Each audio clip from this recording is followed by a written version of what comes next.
More Reuters. AT&T Incorporated is exploring options for its Digital Life home security business, including selling it, as it seeks to pay down debt following its planned $85.4 billion acquisition of Time Warner Incorporated. People familiar with the matter said the divestiture would mark a reversal for AT&T, which entered the U.S. home security market with the introduction of Digital Life in 2013.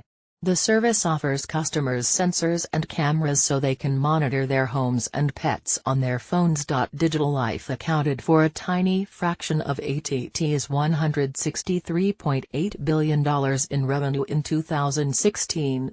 It is estimated to have between 400,000 and 500,000 customers and may fetch close to $1 billion in a sale, the sources said. While this would do little to reduce AT&T's debt, which totaled $143.7 billion on June 30, the sale could be a prelude to more divestitures, the sources added. They requested anonymity because the deliberations are confidential.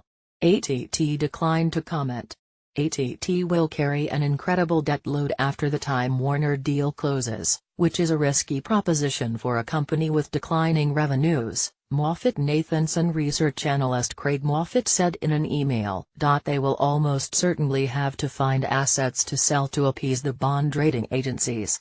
AT&T has said it expects the Time Warner acquisition to close by the end of the year.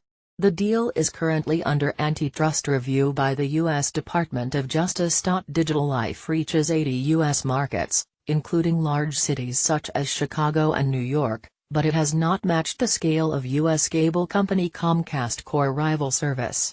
Comcast introduced its Xfinity home service in 2012 and said this year that it was approaching 1 million customers. Cable operators turned to home security services a few years ago for a new revenue stream and as a way to rebuild margins whittled away by swelling programming costs. Buyout firms and home security companies may show interest in the AT&T unit, the sources said. Private equity firm Apollo Global Management LLC, for example, bought home security company ADT Corp for about $7 billion in 2016 and merged it with smaller U.S. peer Protection One. Last month, AT&T sold Life Shield, the home security unit of DirecTV, to private equity firm Hawk Capital Partners for an undisclosed sum. Glenn Lurie, a senior AT&T executive who oversaw Digital Life, said earlier this month that he would retire in September. Reporting by Liana B. Baker in San Francisco. Additional reporting by Anjali Athavali in New York. Editing by Lisa Von On.